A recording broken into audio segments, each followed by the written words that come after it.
Nagwelga ang mga empleyado uban sa Union sa Life Bank Foundation Incorporated tungod sa matud pa dili makatarunganon pagpalangtang sa pipila ka mga trabahante o gihikaw sa kumpanya ang mga katungod nga angay lang unta ihatag sa mga mamumuo. Naga-Patrol Media.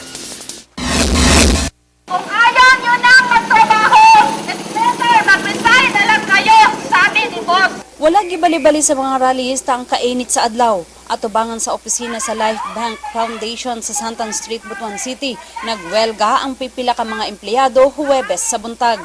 Sa Iloilo ang main office sa maong kumpanya. 13 ka mga branch ang anaa sa rehiyon Caraga. Usa sa mga empleyado si Christopher Paelnar, area manager sa Butuan City. Iyang nakita ang dili insaktong paghatag og pasweldo. Perming mag-overtime sa trabaho pero walay kaatbang nga bayad. Yes ma'am, ano nga 7:30 to 4:30 ma'am. Pero ang kana 4:30 is mauna ang time nga ilaha lang. Pero ang trabaho na mo usually gaabot na siya 8, 9 kung mga month end pa gani magabot pa og midnight oh. Reklamo sab ni Ben Brian Gendibe nga 8 ka tuig nang nanarbaho sa maong kumpanya, gamay og panagsara ang ginahatag nga increase sa ilang sweldo. Wala sab gini nakauyon sa gihimong pagtangtang sa mga kaubanan sa trabaho. Ayon naman sa ating labor code na dapat 6 months and 1 days dapat regular na. So pag abot ng 364 days nung mga nagtatrabaho namin na kasama na hinire nila dito sa Mindanao, tinanggal po nila ng hindi man lang, wala man pong lang abiso na tatanggalin na. Busa singgit sa Union, sugda na ang collective bargaining agreement. Bot ihatag kanila ang benepisyong angay madawat sa mga empleyado subay sa gitakdang mando sa DOLE kon Department of Labor and Employment. Isa pa rin po sa mga pinaglalaban namin ay yung mga kasamahan namin na tinanggal nila. At ang mga kasamahan din namin na hanggang ngayon ay floating at walang sahod. And then ang ano namin sa management is sana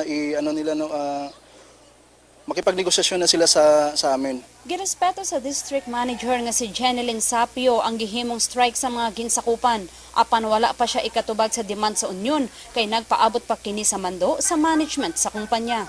Ginaano pud namo ang ilang rights, no, gina-acknowledge pud namo ang ilang rights. And as district manager nila diri, wala man koy kalain nila kay syempre ila man na. But then syempre sa karon wala koy ikatubag kung unsa may mga pwede nila ipangutana regarding. Nang hinaot ang mga empleyado nga aksyonan sa DOLE ang ilang mga mulo. Libalibad sa paghatag og pahayag ang NCMB kon National Conciliation Mediation Board sa DOLE Caraga kay sa Davao City gifile ang ilang reklamo. Igo ra sila nagmonitor ug magsubmit og report sa buhatan sa DOLE. Jez, ABS-CBN News. May balibad